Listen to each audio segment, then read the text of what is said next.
The word why. What a curious word. The kind of word that can make us cringe, feel defensive, or even distant. But you know, sometimes why is the key that can unlock so much to our lives. Join me as we explore the why with fascinating contributors to the world, those that entertain us, inform us, teach us about life, and if we're lucky, inspire the next in all of us. I'm your host, Dr. Rod Berger, and welcome to HeadRoom, a production of Rainlight and co-produced by Old Soul. Let's go. Hey, everyone. Boy, do I hope you like this podcast episode. You know, it's funny because as someone who loves story, sometimes I have to remind myself that you have to pull the pieces, the characters, the storylines, the plot lines together. And if you can do that, maybe, just maybe you can lay something out that means something to someone, impacts somebody, changes direction in a very positive manner. And that's what we're going to try to do today. You know, look, if I piece it together, I have conversations with people, what feels like every day, about sustainability, about Gen Z, about the next generation and what they're doing in education. And do we have the career paths established? Do we know what we're doing with AI? How will that change or shift thinking from the next generation and what they're looking to do and how they want to live their lives? And so this is a culmination of those conversations. I'm spending time with Ken Janssens. He is the co-founder of this relatively new company, Windō. He's the former chief data officer at JP Morgan. You know what Windō does? Windō, and we'll get into this in the podcast, they basically pull together all the ESG, the DE&I reports of corporations around the world so that young people, so anybody, but primarily the next generation can go in and see where these folks score. What are they doing to make a difference? Let me just throw some stats out that came out in the interview. I could not believe this. When we think about Gen Z and what they're looking for in their careers, Windō did some research. 23% of Gen Z, you know what they do? They go to Wikipedia before they interview. They check out to see if there are controversies related to the company that they're interviewing at. Just let that sit in for a second. Not about the product or how well they're doing. They want to know, like, in essence, what's the story? What's the full story? Are they being transparent? 72% of Gen Z say that it's important to work at organizations whose values are aligned with theirs. Again, we're not talking about the product or solution that they're offering the marketplace or the industry. It's about values. And I'll close with this one. 93% of graduates want to make a difference in their job, favoring companies with sustainable policies. That should reverberate through the airwaves because that impacts the story that the C-suite, that CEOs are telling prospects, their market, their consumers, their customers. So I hope you really enjoy this. We take a lot of sort of dips and turns into the conversation. Ken is incredibly transparent. He brings just a wonderful wealth of knowledge, and he's a likable guy. Enjoy. For those of you that have listened to my podcast over the years, you know, you see sort of this evolution of story and the elements that, you know, look, selfishly, I'm doing this, so I want to tell the stories and talk to the people that fascinate me. And sometimes I just get really, really lucky. And I opened up an email, I think it was maybe in the last 2 weeks, from a company that there was something about it. And I said, I need to dig in here. And granted, I guest lecture with graduate students, and I've been doing that for almost 2 decades. And I'm having offline conversations with young people with Gen Z about what they're looking for in a career path, what they're nervous about, what they're fearful about when we think about traditional careers that maybe, you know, derive from their family members, the communities that they're in, you know, a legacy, because those legacies are being challenged now by all sorts of things, not to mention AI. And so today we're going to be talking to Ken Janssens. He is co-founder of Windō, and he's also the former chief data officer at JP Morgan.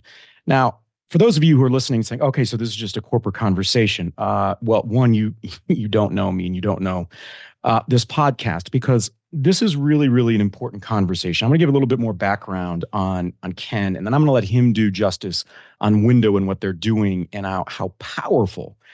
I feel like I've just stumbled into a gold mine in what Windō does.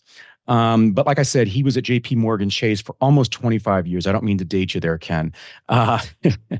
He was a trailblazer. He founded the JP Morgan Chase's LGBTQ plus Executive Council. He's lived and worked in Tokyo, Sao Paulo, London, and New York, and is a former board chair at Out and Equal, a leading nonprofit focused on LGBTQ plus workplace inclusion. You really haven't been sitting down, have you, Ken? And what I mean by that is you approach life standing up and with forward momentum. We were talking off air about all of the data points that are out there. How are we going to assess and impact Gen Z's decisions? And I would contend really their level of satisfaction in sort of life writ large, because work is 24/7. You don't turn it off anymore. It doesn't really, it's not an American thing at all. I think it's just sort of a global marketplace or a condition of the global marketplace. That's a long way of saying it's great to spend some time with you. And, a lot of times interviews, I feel like I have a path I want to go down. We've got about 7 that I'd love to go down. We're going to dive into DE&I. We're going to talk about ESG. Can you give the 10,000 foot on Windō and the data points, and in essence, why you co-founded Windō now? Right. Well, first of all, Rod, really pleased to be here with you and your audience. So when maybe if I just go back a little bit, and I'll start at the pandemic. And like so many during the pandemic, I really reflected on kind of what mattered to me. And at that point, I was thinking 24 years at JP Morgan, career was going extremely well. But I started to think. And I came to the realization as we kind of returned to work that it was time for a change. So my husband and I, we both quit our jobs. We bought an RV, sorry to be predictable, and we went traveling around Europe with our 2 dogs for 11 months. And, coming out of such an intense 25-year career, and you're right, I do find it quite difficult to sit still. So I started doing some research in the back of my RV on my laptop. And considering all of the DEI work that I had done at JP Morgan, I started looking at JP Morgan's ESG report. And I was particularly interested in how DEI showed up in that report. And then I started looking at a few other banks. And then before I knew it, I built a spreadsheet with DEI data for all Fortune 100 companies. And I also started to read a lot more about ESG and kind of trying to become more knowledgeable. And one of the things that I learned was that this data is obviously important for investors, but they're not the only people that care about this data. Young people in particular care about it. With half of Gen Z looking at a company's sustainability report when they're researching a potential employer. But my co-founder, Ollie, and I, we were really surprised not to find a single platform where that data was easily accessible for young talent. So that's really how Windō was born. How do we, so I want to dive into the data because, and can you talk about the mechanics? So in essence, you can go on there and really pull the data, right? So it's, I mean, look, in America, we have these, and maybe I'm way off the ranch here, but, we have ways where we can compare insurance companies, right? Where they're basically stacked, next to one another in this chart. And you can say, well, this is the one that I want because it fits my specific needs. I mean, we're sort of talking about that just from a pair, like that's the frame, right? Is that I can go in and explore where these companies land in these different areas, these different metrics that are important to me. Correct. I mean, think of Windō as the Glassdoor for sustainability or the Trustpilot of sustainability. So we build these profiles and we define sustainability with 3 verticals: environment, DEI, and well-being. We basically pull mostly from companies' own reports, but those reports are notoriously difficult to digest. The average sustainability report for a FTSE 100 company is 113 pages. So we calculated that takes, the average reader about 3 hours to read cover to cover. Who has Nobody's time going to do that. And it's all in different formats. So So that's what we've done. We've standardized it. We've made it bit sized so that it's easily consumable. It's actually a mobile first app. So we actually think the mobile experience is the best one because you just go through single tiles. And you can basically in 15 to 20 minutes get a really good sense if the company is really committed to planet and people. And, we also pull in some other sources other than the company's reports. So we pull in public statements that they've made, maybe in favor of racial justice, LGBTQ rights, women's rights.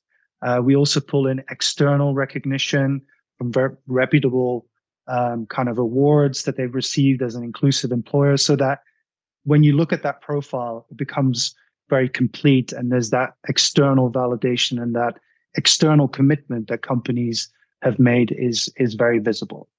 Talk about the response that you've gotten on two sides. One, from the company side, right, the data side. If you've gotten responses, I'd be curious. I would imagine this could impact at some level the data that they explore and then report on, because now I'm not going to say they're being held to account, but maybe they're also being, highlighted because they're doing some great work.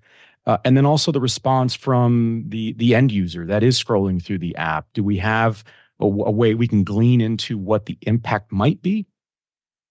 Yeah. So, and we're literally just launching, but in the pre-launch, just on the end user side, we've so far, without any advertising spend, we have 22,000, kind of organic users that we've attracted. So quite a bit of interest. And then, yes, we are talking to a lot of companies, and, we're getting really good feedback. People really love it. We've been at careers fairs, big ones. We were at the Out and Equal Workplace Summit, which has 4,000 people. And interestingly, we had some people that were working at a company already and said, "Oh yeah, can you pull up my company?" And then we showed the data, and I was like, I had no idea.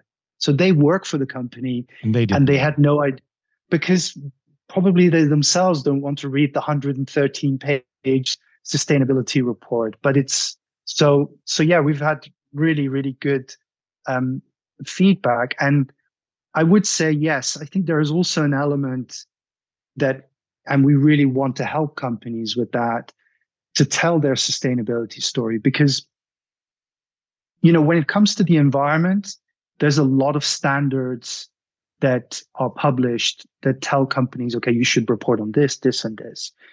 But when it comes to DEI, which is really the S in the ESG, the sort of guidance is very lacking. You're lucky if the guidance goes much beyond gender and race. Very little on disability, LGBTQ, veterans, socioeconomic background. But these are all really important dimensions of diversity. So, and what we've been able to do at Windō, by looking at those companies that are saying, forget those standards which are lacking, we're going to get our story out there. We can kind of highlight those companies that are really doing well. And then their competitors can go, they're reporting on that. We should maybe consider that as well. And that's the kind of change definitely that we want to bring about.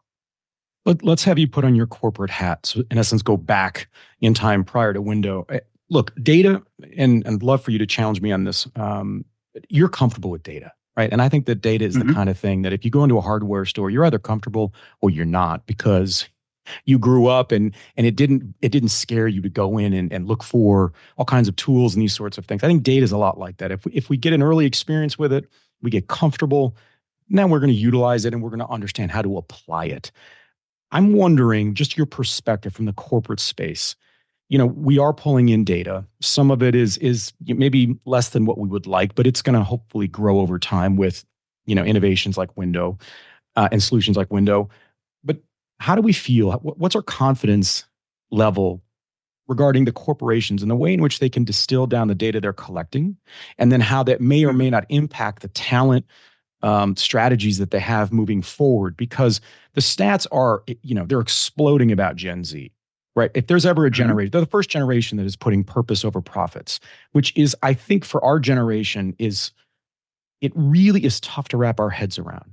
right? We care. I think a lot of us do care, but we were raised to understand a ladder, right? There's an image of Mm. climbing a ladder. There's an image of there are steps that you take, and they're saying, I don't care about those steps, right? We're gonna Mm. take an entirely different route. And now it feels like corporations have to not just have, you know, a sustainable sort of product in the market over time that supports a workforce, but they kind of have to sell the environment, their culture Mm. in a way that I don't think they did in the past, right? The power differential was incredibly different. So where's your confidence level with regards to corporations being able to distill down the data and Mm. understand it? Because I think there's a big difference between, in essence, reporting and understanding. Yeah. And I mean, one thing I would say is, before I answer that question, is we try and strike a balance between the quantitative and the qualitative in Windō. So if you look at a company's profile, you will hopefully see that come through. Yes, we share the, for instance, gender, workforce data over time. Do they set any targets? What about their gender pay gap data? But what we also pull in are kind of more the softer things, like, do they have a vlog on the lived experience of an LGBTQ person at their company? Do they have a vlog on what it's like to be a disabled person? So we try and strike that balance because we know that Gen Z will look at both. And what's interesting is we know that a lot of companies are maybe afraid to put out their data because Gen Z are not going to like it. But we have a network of 400 university society leaders in the UK. So we really feel like we're plugged into what they're thinking. And interestingly, they're not looking for perfection. They're looking for transparency and commitment. And are the companies making progress? So, I think it's okay for companies to share, even if where they are now is maybe not where they'd like to be. But if they can show year over year progress and they're just chipping away at and moving the dial on DEI is extremely difficult. One thing I've learned working at JP Morgan for 25 years. But I think I know that when Gen Z can see, okay, you're making progress, that's what they want to see. They're not looking for the perfect environment. They're looking for an environment where there's commitment and there's progress. So anytime people pull together data, I think those that are in data and just in business sort of in general, as we think about, data can be very valuable because you can apply it to other, sort of methodologies, approaches, quite big questions that are hanging out there. I would think that in a world where now Windō exists, and in a world where we have social impact investing, right, where you have young people wanting to know, am I going to invest in a company that has a board that is representative of the world that I live in? If I'm in retail, I'm wondering how the data that you have might impact, right? So if I'm an early career professional and I'm picking a corporation and they sort of match my lifestyle and what I'm looking for in purpose, I would then maybe extrapolate that could impact everything from how I, sort of fill my flat or my apartment with furniture. Where do I buy it? Is it a company that's sustainable? Do you think we're going to get to a place where we can sort of step back and analyze that data and see some, I'm not going to say causality, but that there's something going on. There's an ecosystem that we didn't realize that was out there, and it is building and it's rich with nutrients, and we need to harvest that and understand that better. Yeah. So I actually recently wrote a research report for an organization called Open for Business. It was actually a report that was published at Davos a few weeks ago. And what I did there, the report is called the LGBTQ, the Investor Guide to LGBT Inclusion. And what I did in that report is I specifically looked at the data points, 13 data points in sustainability reports. And I analyzed 300 of the largest listed companies in the US, UK, Germany, and Australia. And what I was able to prove is that the top 25 that were the most transparent about LGBTQ DEI were 2.3 times more profitable than the bottom 25. 2.3. And 2.3. And I looked at I looked at profit as a percentage of revenue, and that is a measure you need to be careful with because that differs by industry. But I back tested it at the industry level, and it held up. And the other interesting thing that I found was that the diversity outcomes were also better for the more transparent companies. They had larger LGBTQ workforces than those that were less transparent. And then finally, they were more admired as companies. And what I used there was a proxy of the Fortune's world's most admired companies, and many more that had a high LGBTQ transparency score featured in that list than in the bottom 25. So, and we have to be careful here. This is correlation, not causation. Yeah, an important point. But it was really fascinating to see. And if that's true for LGBTQ, I'm nearly certain it's true for all diverse groups. Isn't there a fantastic irony? I would say that we're potentially relatively in the same age bracket in generation. And, we grew up, it was like, if you think about it, sort of broad strokes, companies, if you were Pepsi, you wanted to get Pepsi in the hands of kids as early as you could, because then they would choose Pepsi over Coke. And it was based on the product, right? Sort of that's how you created this affinity for a brand. And yet, my goodness, how the narrative has flipped and changed. And it's like, okay, yes, the product is there, but is company X, is industry X inclusive in the way in which I want to live my life? And, the product almost becomes secondary to the reason why you may or may not choose a place of employment. I think it's a fantastic story, but I do think there are implications for the young people that are still in classrooms. They're not on campuses at institutions of higher learning, but they are truly in secondary school, middle school, high school in the US, and these sorts of things. And are we going to be prepared to connect those dots? The fear in me as a parent is they're going to sort of walk out of the door, sort of come graduation and say, okay, it's a barren landscape. Where do I apply the things that I learned and the way in which the filters in which the information came to me to a world where it's incredibly different? So that as a backdrop, can help me understand the story. Harvard Business Review, it feels like almost every other cover is around the power of story. And that the companies that are going to make it and that are going to thrive are going to have to understand how to integrate story, right? We're in a hybrid world. We're in a global economy. You've got, if you map culture and strategy together, the only way you're going to do that is by telling a story, a rich story of who you are and these sorts of elements. How do we support companies and corporations and industries to tell a more transparent, to your point, narrative that is inclusive not only of those that are there now, but those that are sort of waiting in the wings that they hope will be a part of their talent pipeline? Yeah, I'm really pleased that you've raised the topic of storytelling, the importance. And I know that's a big part of your podcast. I think storytelling is probably the most effective way to change hearts and minds. And I've, particularly at JP Morgan in the last decade, you could try and appeal to people, say, for instance, on, racial justice or on LGBTQ, and, you will get some success. But there's nothing more powerful than having someone tell their sort of lived experience. In the aftermath of George Floyd's murder, this was happening across companies all around the world where, for the first time for many employees, they got to hear some very raw stories from Black colleagues. And it created a change. People were like, I had no idea. And I've seen that through all of the work that I did with Out and Equal, which focuses very heavily on that storytelling.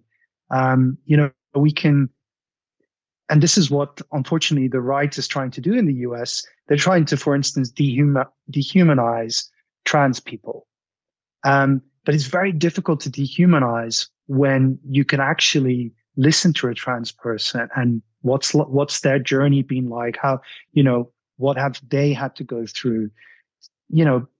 Most people have empathy, and when they can see what life has been like, then usually there's something that clicks, and people will be more open, more receptive, more supportive. And I think I know JP Morgan does a lot of this. In fact, if you go to the Windō profile of JP Morgan, like for every diverse group, you will find a vlog that talks about that. So and that's definitely something that at Windō we encourage companies to do, is like, give us the, publish the hard data, but, share real people that work in your company and have them talk. It's so powerful. I'm so glad you brought look, these are some difficult conversations, and I'm curious as to your perspective. And it doesn't matter to me if it's a professional or personal hat, or just someone who has been in the industry and really had your eye on sort of the heartbeat, right? That goes beyond the ones and zeros. I'm glad you brought up sort of how these different, these movements, ESG, DE&I, and belonging, and that's an important piece. I know that's important, that element that you add, the belonging element to DE&I. I'm wondering, how do we parse out within the data, and maybe we can't, right? And maybe this is country or region or even locally specific. The rhetoric, right? And sort of this, and the word that came to my mind was almost weaponization, right? That, you can't, I remember getting phone calls, Ken, about ESG and corporations that I will not name that were very curious about telling stories through podcasts just to illustrate that they were really sort of pro ESG. Like I was getting, they were, and that some of them were in the financial sector, thinking we've got to tell a different story. Maybe we just do some regular podcasting about that shows that we care. And now I'm having people say to me offline, "Oh, we can't talk about DE&I," or ESG was, that was sort of then. It's not now. I've even had people that I've been shocked at that say to me, "Well, what's ESG?" And I'm thinking, okay, so how do we, it's like AI. I'll give you an example with AI. I've interviewed a lot of people in the AI space. And sometimes I'll hear in the news people say, well, the fad of AI. Well, when you talk to experts, there's nothing fad about AI. Our world is forever changed because of AI. And we don't have to talk about that and sort of judge the benefits or the perils associated with maybe an AI world. But why is it that people are thinking that ESG or DE&I, if we just sort of wait it out, we kick the can down the field, we can get past it? And that says to me more about sort of the cultures that we're coming from than the very sort of intervention or the approach to a more inclusive world that utilizes an ESG or DEI and belonging does. Just your perspective on that. Well, there's a lot to unpack there, but let me first start by saying I'm kind of happy that ESG has become a dirty word, and that it's being dropped as I'll tell you why. I think it's an unhelpful construct, because yes, environment, social governance, I can see why they created it, but that immediately creates silos. And the truth is there's interdependence between them. And by you're just sort of separating them in the outset. And I think that's unhelpful. So I think sustainable is a much better word, because one, it's not an acronym. Everyone can get behind and understand, okay, something is sustainable or it's not. So will our business be here in 10 years or 15 years? Or what we're doing, is it sustainable? And then it becomes a very simple kind of question. And you can talk about, should we do something about environmental impact? Because maybe if we keep going, then we might not be around here anymore. Or should we have a company that represents the communities that we serve? Or maybe there'll be a backlash and we won't be around here anymore. So I'm sort of, happy that ESG is going away. And I think there's a really simple way for companies to sort of deal with all of this rhetoric, and just call it their impact report. How are they impacting the world? Like, don't call it ESG, because yes, they'll attack you. But talk about impact. And then, and this is what people love to say, which is, focus on shareholders. ESG is moving away from that. Well, no, actually not, because if you're not sustainable in the long term, your shareholders are not going to be happy with you. So I think that's sort of one thing to it. And I would also say there are many companies that are going to stay the course on DEI and ESG. And quite frankly, it's a golden opportunity for them to get even further ahead from their competitors. So, there were those that were kind of maybe just starting on the DEI journey or ESG journey, and now they're sort of pulling back. But there are companies that have been at this for more than a decade, and they're going to keep going, and it's going to create more of a competitive advantage. So my advice to companies: this is actually an opportunity, and I don't want it to be, but I think that's what it will be. And one final statistic that I will share, which I think is fascinating, and again, it was in that recent Davos report I wrote. When I looked at those 300 companies, I analyzed their materiality assessments. And for, materiality assessment is basically the starting point of a sustainability strategy, is where you kind of map out what are the key material issues that matter to us as a company and to our stakeholders. And then you kind of map them. And then if they're sort of in the top right-hand quadrant, they're important to the company and important to stakeholders. And that's what a company then focuses on. And then, the sustainability strategy follows from that. 92% of companies place DEI in that top right-hand quadrant.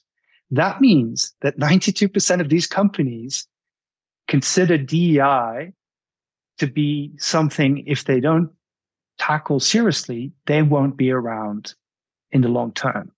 So, sit with that for just 30 seconds. That means that, like, how could a company now suddenly go, well, we're going to throw DEI out of that matrix because it's become a hot potato? No, it's already baked into that. This is really important to us. So I find it really difficult to imagine a massive reversal. I think we will see change on the margin. And unfortunately, this rhetoric is from a very loud minority that gets too much airtime. Too much airtime. So well said. When we talk about story, one of the things I sometimes think that we forget, which is sort of ironic here, is we forget the storyteller. And given what you just talked about, 92%, and actually that gives me hope.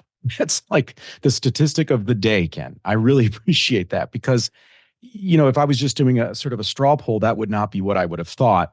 So that is very encouraging. But I'm wondering if, we think about this in all kinds of, I think, roles. We think about it in athletics. We think about it in entertainment, but personality types. And I don't mean to sort of push this into a box, but I'm wondering if, when we think about sort of the CEOs of the future or the C-suite of the future, is a skill that we're going to have to check a box on when we are searching for that next. They're going to have to be a relatively good and engaging storyteller. Because, if you think about sort of traditional leadership development, and we looked at the different types of CEOs and leaders, and it was, you could be, in essence, the data individual, right? You could be sort of that operational CEO.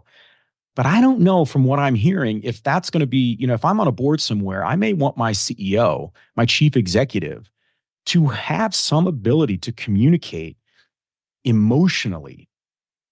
Yeah. Right? With poise and purpose and direction and precision. And that, to me, is a very talented storyteller.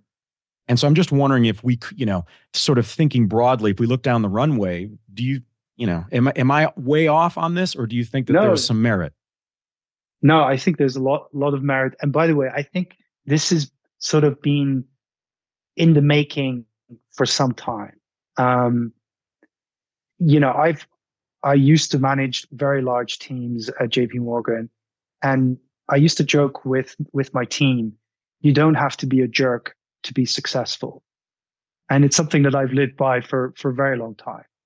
Um, so, you know, I agree with you. Storytelling will be really important. Winning hearts and minds is going to be really key. And, being authentic, not trying to kind of be that cookie cutter image of kind of a corporate leader, bring your whole self to work, and be vulnerable as well. I think it's such an important quality. Something that we focus on. It's one of our sort of more edgy features in Windō. And we don't have it for many companies, and I will explain why. We have a tile called mistakes. And so we have it for a couple. If you want to, Disney is a good example. Because we know that Gen Z really care about that. They, just to give you a statistic, we ran a survey amongst university society presidents, and 23% go to Wikipedia to look at controversies of a company before they apply. They do their homework. They're actively looking for this. So our point at Windō is, if you know that that's what they're doing, why not get ahead of this and actually communicate about that yourself? Because otherwise, you're letting some platform like Wikipedia set the tone and tell the story. And control the narrative.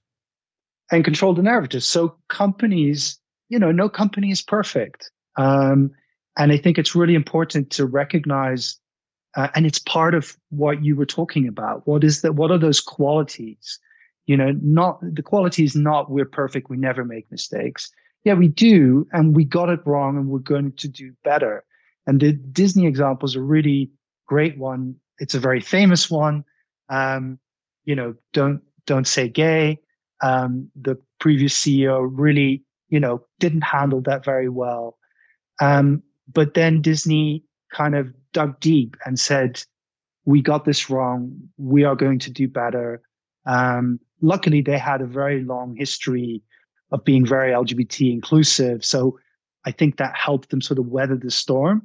But they have a statement on their website where they kind of explained that and said, we got this wrong, and here's what we're going to do better going forward.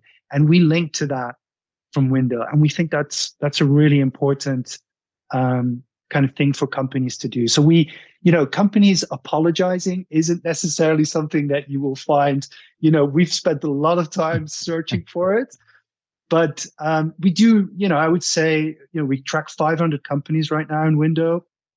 And I think at this point we have about 24 where that mistakes tile is populated, and we'll just keep adding to it because one, we think that makes Windō more valuable to Gen Z, but also we think as part of, how a company should position itself, it's an important thing to get right.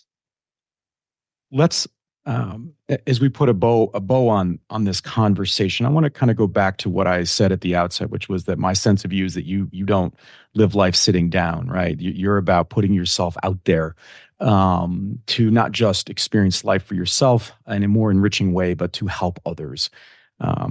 And I'm just wondering, at this point in your career, right, to make the decision that you made, that both you and your husband made, to quit your jobs and to really give back, but to partake in the next chapter, I think, evolution of who we are and how we understand the inner workings of work and home and culture and environment. And I'm just wondering, there are people out there that I've talked to that, let's say that they grew up during World War II, and they've said to me things like, I just feel like I got dropped into the world at sort of the wrong section of the book. it felt like, gosh, if I had just been able to skip ahead a few decades, maybe I would have had a different life. And I'm wondering, when you think about your purpose and you think about meaning, I get the Mm. sense that you were dropped into sort of the exact section of the book to realize your full potential, because you really had a training course at JP Morgan for a quarter of a century, and you've applied that now to not just making a difference for you and your family, but for, my goodness, you could say, I'll say it, for people across the world in really meaningful ways. And I just wonder how that lands for you when you think about the decision that you made, and you reflect on the contributions that you have, that you've given to so many people in so many different disciplines and areas of their life. Yeah. Well, I think the key thing is I'm incredibly grateful for my time with JP Morgan. I was the first person in my family ever to go to university. Um, and so me joining JP Morgan, at the age of 22, it was a real moment. But it didn't stop there. And by the way, I'll just share this because it's funny. Um, because I am from a different generation, all I needed was to see a glossy brochure with glitzy Wall Street skyscrapers. And I was like, where You do were I in. sign on? I was in. I wasn't looking for that sustainability report. But at the same time, JP Morgan had such a profound impact on me. I was sent on these expat assignments to New York, to Tokyo, Sao Paulo. So they really shaped my identity and my worldview. And the culture of JP Morgan is so strong. It really had a profound impact on me. But also, I was allowed to bring myself to work. I was able to come out at work back in 2000. And the culture, and that was in London. And so the culture was that strong that when I arrived in Tokyo in 2002 and in Sao Paulo in 2008, I knew I had the company's back, that I could continue to bring my whole self. Didn't matter where that was, that extended everywhere. And so when I arrived in Sao Paulo in 2008, I quickly realized I was the only openly gay employee in an office of 1,000 employees. So I knew that was statistically impossible. So, but also I was, relatively senior at that point. And I also felt it was time to give back to the company that allowed me to be me for that long and thrive as a result. So I launched an LGBTQ employee resource group with one member back then at the bank in Brazil. And now that is a thriving group. I mean, more than half of the office is a member of that group, allies and LGBTQ people. And that was really the beginning for me my journey as an activist leader. I often joke my gay job became bigger than my day job. And so I did so many things, and you mentioned some at the start, launching the LGBT Executive Council at JP Morgan, which at the time had 12 members of the most senior LGBT executives. And when I left JP Morgan, there were 400 LGBT managing directors and executive directors. So I felt like, okay, my work is done here. I can move on. But to sort of answer your question, I also realized at some point, and like many corporate leaders, that there was a point in my career where I actually realized it was no longer about what I produced. It was about lifting and enabling the people around me that was going to lead to a much greater impact. And I know many others kind of reach that point when that sort of penny drops. And so I really wish I had a tool like Windō 25 years ago at my fingertips when I was researching who I wanted to work for. And I really enjoyed working with young talent at JP Morgan. I mentored many over the years. So the fact that I now get to work with young talent every single day, and I can combine it with my passion for data and DEI, this is exactly what I want to be doing in this next phase of my professional career. Really enjoyed that conversation. Ken taught me a lot. I mean, I took notes in this conversation, this interview, like I haven't taken in quite some time. I feel like I couldn't write fast enough based on the things that he was inspiring me to think about, statistics that were reflective of what Windō does. This probably could have been a 3-part podcast, but it wasn't. So for those that are interested to learn more, I really encourage you, check out Windō. It's csrwindō.com. That's csrwindō, spelled WINDO. .com, and the statistics are incredible. I mentioned it at the outset. One thing that really stuck with me with Ken when he talked about sort of this, the nomenclature of sustainability, of sort of what are we doing to make a difference? And I just love that he said, why don't we just call it an impact report? How subtle, right? Sometimes, like we've always been told, sometimes it's the simplest answer that gets us to where we want to go. It helps us cross the finish line, meet new people, experience new adventures.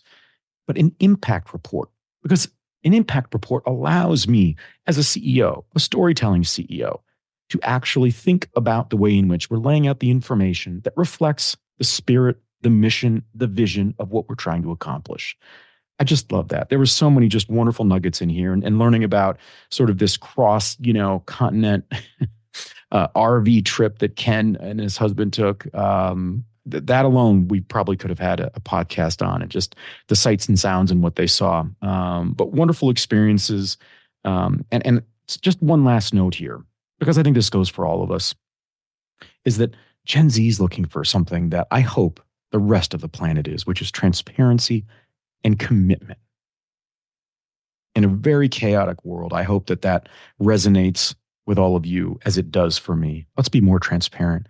Let's let people know that we're committed to them. Once again, I'm your host, Dr. Rod Berger. Thanks for taking the plunge into HeadRoom, where we uncover the why behind the what and who impacting our lives.